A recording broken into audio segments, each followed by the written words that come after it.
I'm back with another GCSE required practical to show you how to measure the specific heat capacity of a material. Now I have three materials here today. I have brass, I have copper and aluminium. And I've already got my aluminium set up to go. What I have is a heater that just pops into the hole in the block. There's also a smaller hole for the thermometer to go. Now you need to make sure that you have a couple of drops of water in there first, because otherwise there's going to be an air gap between the metal and the thermometer and you won't get an accurate reading. We're going to turn the heater on and record the temperature every minute for 10 minutes. Now I have my power supply here. We're going to use DC and we're going to use about 10 volts. Doesn't need to be exactly 10 volts, but that's a good number to aim for. Now I'm going to take a reading of the temperature before I start, and getting on eye level, I can see that the temperature is 24 degrees Celsius. And I'm going to start my stop clock as soon as I turn my power supply on. So the equation for specific heat capacity is energy, or heat transferred measured in joules, is equal to mass in kilograms, or it could be grams, times SHC for short, that's specific heat capacity, times temperature change in degrees Celsius. Now rearranging the equation, we have SHC equals energy divided by mass times temperature change. So therefore, the unit of SHC is joules per kilogram or gram per degree Celsius. So that tells us what SHC is. It's the energy needed in joules to raise the temperature of 1 kilogram of a material by 1 degree Celsius. It is going to warm up slowly to begin with because first of all the heater has to heat up before it can heat up the block at a steady rate. So in order to calculate specific heat capacity, we need to know the mass of our block, and these have been specially made to be 1 kilogram. We need our temperature change, and that's what we're recording every minute. But we also need to know the energy, and the way we're going to calculate energy is using power. So we need to know the power that is going into our heater. Now there's two different ways of doing this. There's the really easy way, and that's using a joule meter. What you can do is count how many flashes you have in 30 seconds, and in my case it's flashing 19 times in 30 seconds, and each flash is 100 joules, so 19 times 100, that's 1,900 joules in 30 seconds. So to calculate power, that's energy per second, joules per second, we take 1,900, divide that by 30, and that gives us 63 joules per second.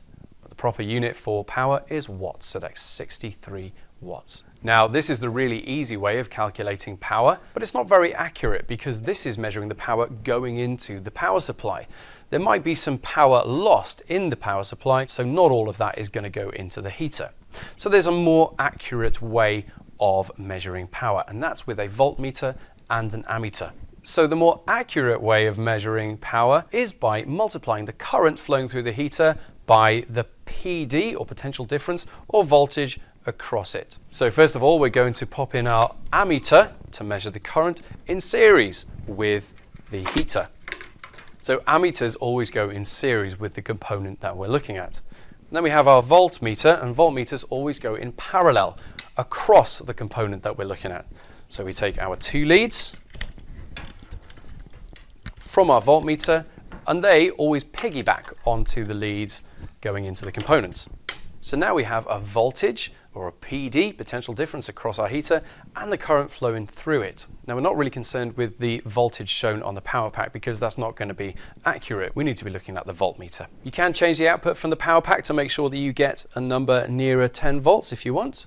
Now your PD and your current might fluctuate throughout the experiment, and it's up to you whether you want to record your voltage and your current every minute as well, and then you can take a mean of all of those, but they're not going to change a huge amount. So I would just take the 10 volts that we have on here, and I can see that the current is 3.47 amps. So power equals current times voltage.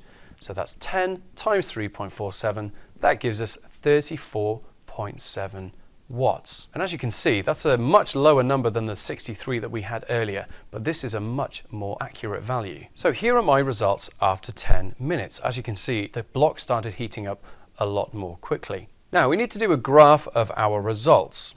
What we do is put temperature on the y-axis and we put time on the x-axis. Now you can, if you want to, put energy on the x-axis instead, but that just means that you have to take your power and times it by time for every single one of your results.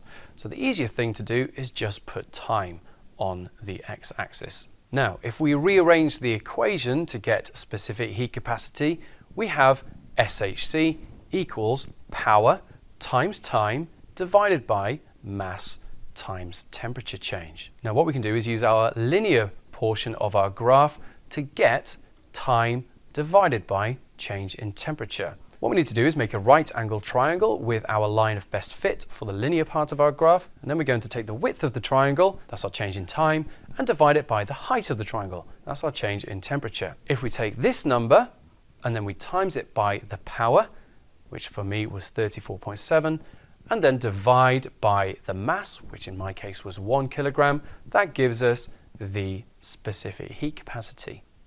For me, that ends up being 1050. Now the actual SHC for aluminium is 900 joules per kilogram per degree Celsius. That means that if you have 1 kilogram like this, it needs 900 joules to raise the temperature by 1 degree Celsius. Now our number is quite a bit bigger than that. Now why is that? Well, it's because this is not insulated. So as energy is going into the aluminium block, energy is also being lost to its surroundings. So it appears to us that we need more energy than we should in reality.